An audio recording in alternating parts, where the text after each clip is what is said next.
Eh bien, bonjour et bienvenue pour cette ultime présentation d'IPJ Dauphine pour la matinée. Je m'appelle Pascal Guéné, je suis directeur de l'Institut pratique du journalisme Paris-Dauphine, Université PSL. Donc, cette dernière présentation porte sur la question du concours d'entrée. Et donc, je vais vous détailler les épreuves de ce concours d'entrée et surtout bien insister sur des points qui requièrent votre vigilance par rapport à la préparation de ce concours. Comme dans les autres conférences de cette journée, vous aurez la possibilité de poser des questions par le dispositif des questions-réponses écrites. Et enfin, je vous rappelle qu'à partir de 12h30 au 24 de la rue Saint-Georges, à Paris, dans le 9e arrondissement, vous pourrez participer à la journée porte ouverte en rencontrant des étudiants et des enseignants. Donc, pour rappel, le concours d'accès est accessible aux étudiants qui sont titulaires d'une licence ou d'un grade de licence. Et ça veut dire que vous pouvez présenter le concours à partir de la 3e année d'études. Et évidemment, si vous n'avez pas encore votre licence, il faudra l'avoir au moment où vous vous inscrirez. Si vous n'avez pas de licence ou de grade de licence, c'est impossible de s'inscrire au concours, il n'y a pas d'équivalence possible. Donc, les dates de concours, vous les voyez sur l'écran, ça se passe en 2 temps. Il y a une clôture administrative qui a lieu dans un peu moins de 2 semaines maintenant, donc le mercredi 20 mars à midi. Donc à partir du 20 mars midi, il ne sera plus possible de s'inscrire au concours. Et ensuite, vous déposez de quelques jours pour finaliser vos épreuves. On va voir les épreuves en question, et donc tout ça, ça se termine le 25 mars 2024 à 10h. Donc déjà un premier conseil, notamment en ce qui concerne l'épreuve de vidéo, n'attendez pas le dernier moment pour la télécharger, parce que vous risquez de provoquer un flux d'accès sur le serveur, et donc de ne pas pouvoir déposer votre épreuve comme prévu. Ensuite, une période pour les oraux qui ont également lieu à distance. Toutes nos épreuves ont lieu à distance. Et enfin, concours faisant partie du concours de la conférence des écoles de journalisme. Cela signifie que si vous êtes admis dans plusieurs établissements, vous disposerez d'un délai jusqu'au 17 juin à midi pour pouvoir valider définitivement votre inscription dans l'établissement de votre choix. Et si vous êtes inscrit également sur la plateforme Mon Master, les écoles de journalisme ne font pas partie de la plateforme Mon Master, mais pour autant, si jamais vous choisissez une formation hors Mon Master, donc une de nos écoles de journalisme, eh bien à ce moment-là, il faudra vous désister de cette plateforme. Dans le fil de questions, j'ai une question qui est posée sur une licence américaine, évidemment. Les diplômes internationaux sont bien entendu acceptés à grade équivalent. Donc, les écoles, comme je vous dis, s'effectuent par biais de dossiers pour le premier tour. Ce dossier, tout cela se fait à distance, et également pour les oraux. En fait, c'est des modalités qui ont changé. Avant la Covid, les 14 écoles procédaient par des épreuves qui avaient lieu sur place. Depuis la Covid, tout a été dématérialisé, puisque c'est aussi un moyen pour nous, école de journalisme, de faciliter le parcours des candidats en ne leur imposant pas un tour de France coûteux pour eux et pour leur famille, puisque du temps des épreuves écrites, eh bien évidemment, il fallait se rendre aux 4 coins de la France pour pouvoir composer. Ce n'est plus le cas aujourd'hui. En ce qui concerne IPJ Dauphine, quelles sont les épreuves d'admissibilité, c'est-à-dire celles qui composent les épreuves du premier groupe? Les épreuves d'admissibilité, elles sont au nombre elles sont réparties en 3 blocs. Un bloc consacré au dossier, un aux vidéos et un au texte. Et comme vous le voyez sur l'écran, chacun de ces blocs compte pour un pourcentage de la note finale. Dès ce slide, on insiste beaucoup sur le point de la rupture d'anonymat. Faites attention, toutes les épreuves doivent être anonymes, puisque ça fait partie évidemment du processus de recrutement. Vos épreuves sont anonymes, elles sont corrigées par 2 évaluateurs ou évaluatrices indépendants, qui d'ailleurs ne se connaissent pas, ne savent pas quel dossier elles corrigent.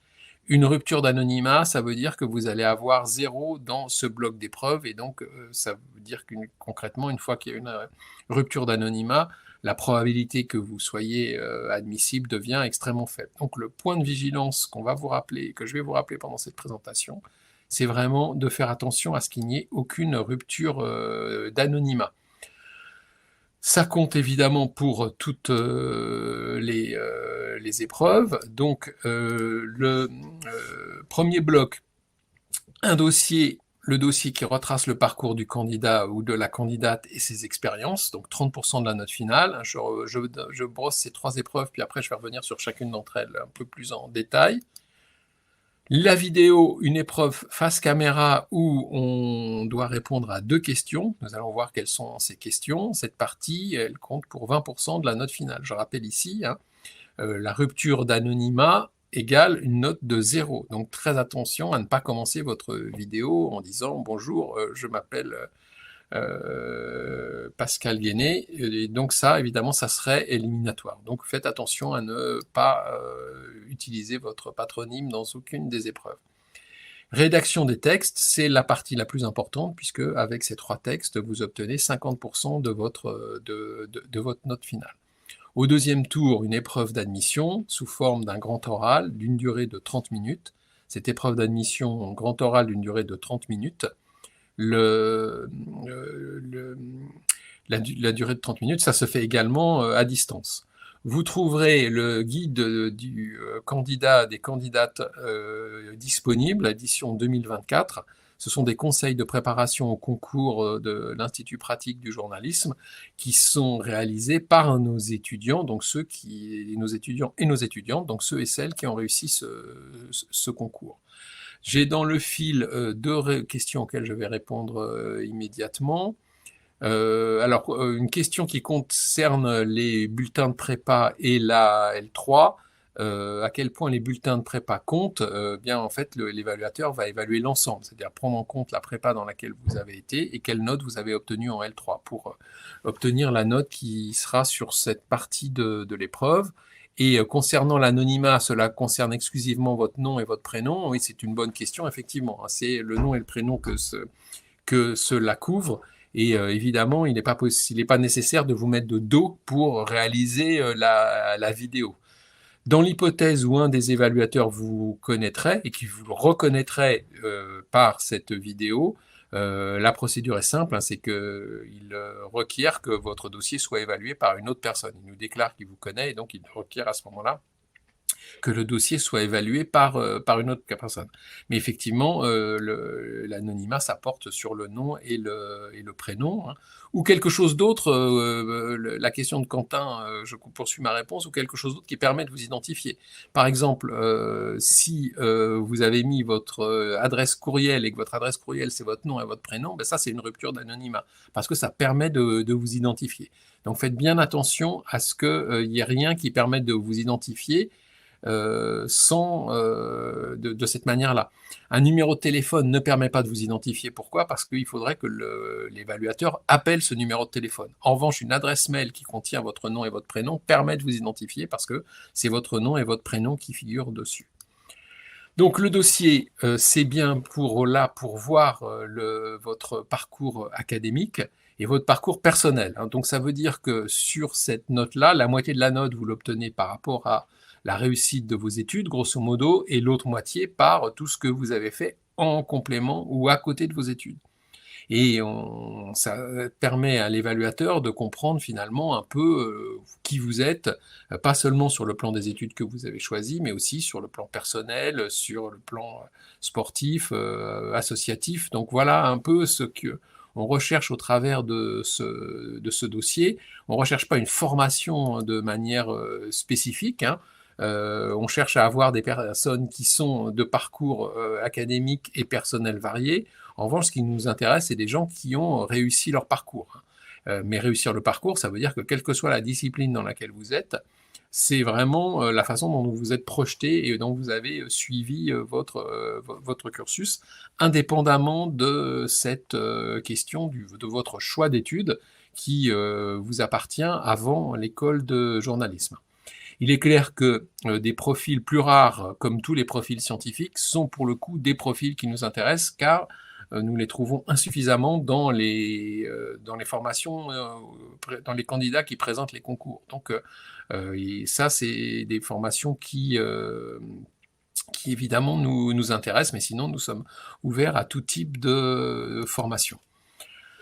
Donc, que contient le dossier? Un CV en une page. Donc, pour le rendre anonyme, vous indiquez votre numéro de candidat et vous retirez tout ce qui permet de vous identifier. Hein. Donc, relisez bien ces instructions, pas de nom, prénom, adresse, email, photo, etc. Vous supprimez tout cela. Un CV anonyme, c'est 0 à l'épreuve. Donc, vous voyez bien la conséquence pour votre candidature si vous avez 0 du fait d'une rupture d'anonymat. Et puis, vous avez des cases à compléter, les stages, avec une petite description de ceux-ci. Hein. Imaginez bien que ce que vous complétez à ce moment-là, c'est ce que va lire l'évaluateur. Donc, plus il aura la possibilité de comprendre ce que vous avez fait pendant ce stage, mieux ce sera pour lui et mieux ce sera pour vous. Donc, pensez à documenter un peu suffisamment ce que vous avez fait pendant vos différentes expériences, pendant ces différentes expériences que vous mentionnez dans votre dossier, le parcours d'études, les diplômes, les relevés de notes, enfin vous verrez tout ça sur la plateforme, et les questions concernant votre parcours et votre projet, tout ça c'est ce qui complète le questionnaire à remplir pour le dossier. Voilà, et je insiste, et vous le verrez, je vais le faire beaucoup pendant cette présentation, sur la question des ruptures d'anonymat. Donc voilà, il faut voir, c'est ça. Concernant une question concernant l'anonymat, on ne peut pas mettre de lien vers vos productions, non, parce que les seules choses qui seront consultées par l'évaluateur, c'est ce qui est demandé très précisément. Donc on ne vous demande pas de book, on ne vous demande pas d'éléments complémentaires, donc ça ne sert à rien de les adresser, puisque ça serait finalement une rupture d'égalité entre les candidats si pour certains on évaluait des éléments complémentaires qui ont été envoyés. Donc vraiment on est sur la base de ce qui est à l'intérieur du dossier, et donc ce n'est pas nécessaire de mettre des liens vers vos productions, hein, mais bien de vous concentrer sur les cases oui, vous pouvez bien sûr évoluer, enfin voilà, votre ville de résidence, tout ça, vous pouvez l'indiquer. Hein. C'est pas effectivement quelque chose qui permet la rupture d'anonymat. Il faut bien comprendre que par rupture d'anonymat, on est sur les éléments qui sont indiqués ici. Donc, un CV anonyme, et vous renommez votre CV par rapport à votre numéro de candidat, et tout cela est rappelé dans la plateforme d'inscription. Les vidéos. Donc les vidéos, prenez bien attention à ça aussi, parce que il faut respecter ces règles. Hein. Vous êtes au sein d'un concours, et donc lorsque vous êtes dans un concours, le respect très formel des règles est extrêmement important. Donc pas d'indication de votre nom et de votre prénom, donc c'est un élément fondamental. Le respect de la durée, c'est essentiel, hein, c'est-à-dire qu'on vous demande de faire une vidéo de 1 minute, vous faites une vidéo de 1 minute. C'est vraiment important de faire cela. 1 minute, c'est à la fois court et c'est à la fois long. Donc, c'est vraiment, ça fait partie de l'épreuve de voir comment vous êtes saisi de ce sujet et comment vous l'avez interprété. Et donc, c'est de comprendre votre personnalité et surtout comment vous avez utilisé cette minute. C'est quoi votre motivation pour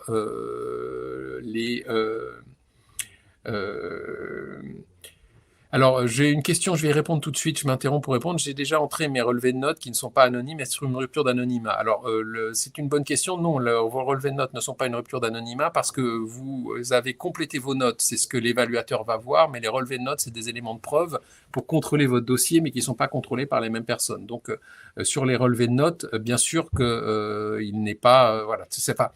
Les pièces que vous téléchargez pour contrôle sont des pièces qui ne sont pas vues par les évaluateurs. Les évaluateurs voient les notes qui ont été rentrées dans la plateforme. Alors c'est super important le point suivant, c'est pas une épreuve de créativité audiovisuelle. Tout montage, tout, travail d'édition du document vidéo, c'est absolument interdit, hein. C'est toujours pareil, on demande quelque chose, ça doit être respecté par tous les candidats et les candidates. Donc on n'est pas sur une épreuve technique, hein, on est vraiment sur une épreuve où on s'intéresse à ce que vous faites et donc vous devez respecter ce qui est marqué, c'est-à-dire en plan fixe, face caméra, avec le son parfaitement audible. C'est ça qui vous est demandé. Donc, pas de montage. Tout ça, ça doit être pris en une seule prise, en 1 minute. Pas d'édition complémentaire. C'est vraiment très important. Si quelque chose qui est monté, c'est éliminatoire. C'est toujours pareil, hein, c'est pour ne pas, c'est dans l'optique d'égalité entre les candidats, pour que quelqu'un obtienne des points complémentaires parce qu'il aurait fait une super vidéo ou il aurait eu les moyens de le faire. C'est pas ça qu'on cherche sur cette épreuve. On est vraiment sur le principe de ce qui est demandé, 1 minute face caméra. Donc, à l'aide d'une webcam ou d'un ordinateur ou d'un téléphone portable, les vidéos en plan fixe face caméra sans scénarisation ni montage, toutes les dispositifs techniques, vous les verrez en lisant la plateforme, et surtout, vous respectez bien cette durée d'une minute. Donc c'est très important de voir comment vous avez construit finalement la minute en question, hein. Et donc vous avez tout le temps nécessaire, effectivement, pour pouvoir préparer cela tranquillement, hein. Raison pour laquelle aussi il y a 5 jours de décalage entre la fin des inscriptions administratives et le rendu des épreuves, pour vraiment les personnes qui se seraient inscrites au tout dernier moment, ce qui n'est pas à conseiller, mais en tout cas, c'est toujours ça qui est prévu. 2 questions, donc parlez-nous de vous, et seconde question, pourquoi pensez-vous que vous feriez, vous, un bon ou une bonne journaliste? Pourquoi pensez-vous que vous feriez, vous, un bon ou une bonne journaliste? Ce sont les 2 questions auxquelles il faut répondre, toujours en ayant présent à l'esprit qu'une rupture d'anonymat va entraîner l'élimination. Donc, ces deux questions, voilà pour les 2 premiers blocs du concours. Et à ce stade, avec ces 2 premiers blocs, vous avez 50% de votre note finale.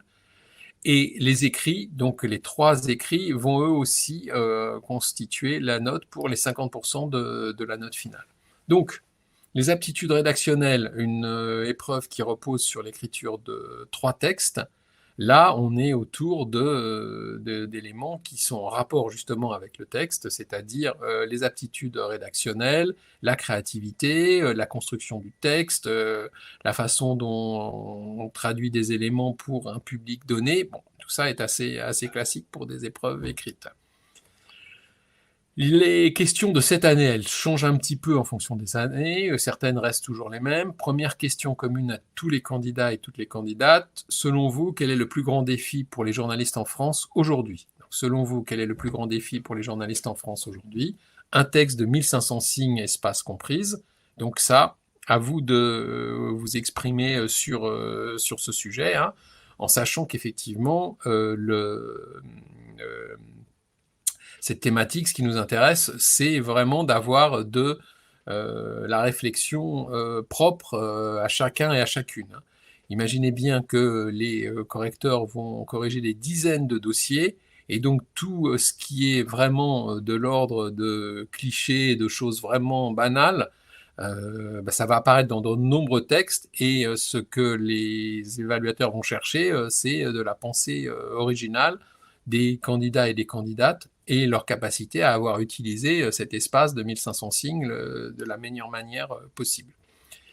La deuxième question qui porte sur le concours de cette année, parlez-nous d'une personnalité qui vous a marqué en 2023 et que vous auriez aimé avoir interviewé en tant que journaliste. Parlez-nous d'une personnalité qui vous a marqué en 2023 et que vous auriez aimé avoir interviewé en tant que journaliste. Dites-nous pourquoi, en précisant ce que vous auriez cherché à savoir durant cette interview. Donc ça se fait par un texte, même calibrage que le texte précédent, avec 1500 signes, espace comprise. 1500 signes, espace comprise, tout ça est calibré dans le logiciel de concours normalement. Donc, respectez bien le calibrage qui vous est demandé, construisez bien votre texte par rapport à la question qui vous est posée. Je vais arriver à la troisième question. Alors celle-ci, elle est tirée au sort parmi une combinaison de 6 sujets et 6 types de publics. Ça veut dire que potentiellement, il y a 36 sujets différents qui sont posés. Là, c'est une épreuve dite de synopsis, donc de préparation d'un projet de reportage, une proposition de reportage. Et le calibrage est le double des 2 épreuves précédentes, puisque vous êtes sur 3000 signes, espace comprise. Donc, ce synopsis, la présentation de la proposition de reportage, vous devez aussi prendre en considération les attentes du lectorat qui vous a été mentionné. Et donc, ici, un certain nombre d'éléments, mais pourquoi vous avez choisi de traiter ce sujet? Pourquoi vous avez choisi de traiter ce sujet maintenant? Quel type de recherche préparatoire? Sur quel terrain de reportage vous iriez? Qui vous envisageriez de rencontrer? Quelles sources vous sembleraient pertinentes? Etc. etc. C'est vraiment l'idée de se dire que ce que vous faites, vous écrivez un texte comme si vous aviez envie de vendre, entre guillemets, l'idée d'un reportage à un journaliste ou à un rédacteur en chef, et donc il faut que ça soit le plus clair possible pour la personne qui va prendre connaissance de votre travail de synopsis. Donc, ce sujet tiré au sort parmi les 6 thèmes et les 6 types de lectorat, lorsque vous vous connectez à la plateforme après la validation de votre dossier administratif, il va vous être affecté et il ne pourra pas changer. C'est-à-dire qu'une fois que le thème et le type de lectorat auront été définis, ça sera impossible d'en obtenir un autre. Donc ça, c'est l'aspect du hasard qui intervient dans la répartition des sujets. Et vous avez à avoir la connaissance avant des sujets et des types de lectorat, mais vous ne connaîtrez pas la combinaison puisque celle-ci vous sera propre. Donc les sujets 2023 sont les suivants: le manque, respirer, la vitesse, la mer, le feu, mentir, et les différents types de publics que sont ici: personnes travaillant dans le milieu social, travaillant dans l'industrie, personnes résidant dans une grande ville ou à proximité d'une grande ville, personnes résidant dans des communes rurales, personnes cherchant à changer de métier, personnes intéressées par les questions environnementales. Par exemple, on a un exemple de tirage au sort. Traiter le thème mentir pour un lectorat de personnes cherchant à changer de métier. Donc voilà un exemple, et comme vous le voyez, par combinaison, on peut avoir 36 propositions. Alors avant d'aborder la question de la manière dont votre dossier est évalué, je vais répondre aux questions, prendre un instant pour répondre aux questions qui figurent dans le fil.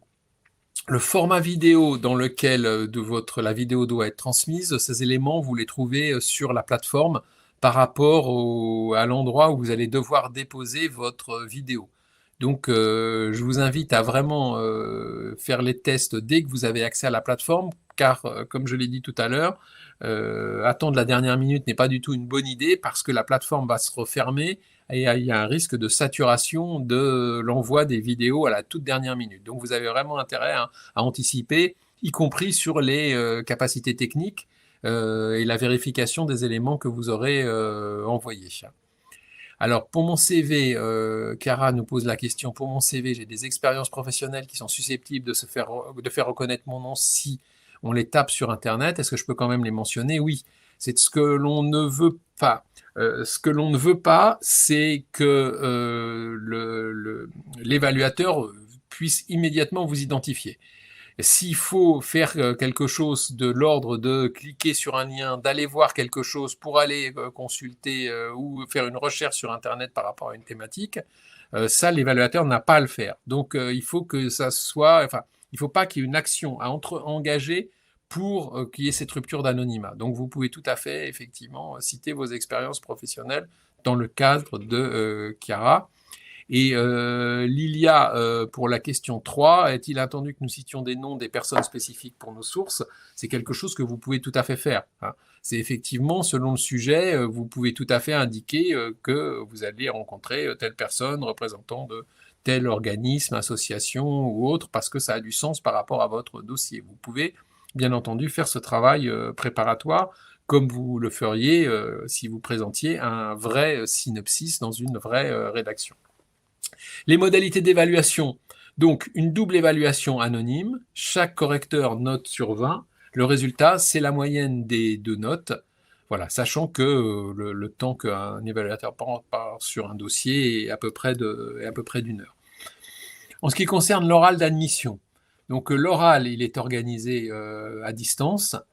Pour cet oral, vous commencez par vous présenter, c'est ce qui est demandé. Donc à la fois ce que vous avez fait comme études et ce que vous avez fait en complément de ces études, et puis un peu un échange avec le jury, ça dure une trentaine de minutes. On peut poser absolument, les membres du jury peuvent poser toutes les questions qu'ils souhaitent concernant le parcours du candidat, sa connaissance des médias, la crise dans la confiance des médias, etc., etc. Et voilà, on peut échanger aussi sur vos expériences. Les candidats, les membres du jury à ce moment-là ont une copie du CV que vous avez envoyé. Donc une épreuve qui dure 30 minutes, pareil, la même chose, vous êtes évalué sur 20 à ce moment-là, hein, sachant que à cette deuxième étape, les notes du premier tour ne comptent plus. Les compteurs, entre guillemets, sont remis à zéro pour tout le monde. Hein. Donc, quel que soit votre classement, entre guillemets, d'admissibilité, ça n'a pas d'incidence sur le deuxième tour des épreuves.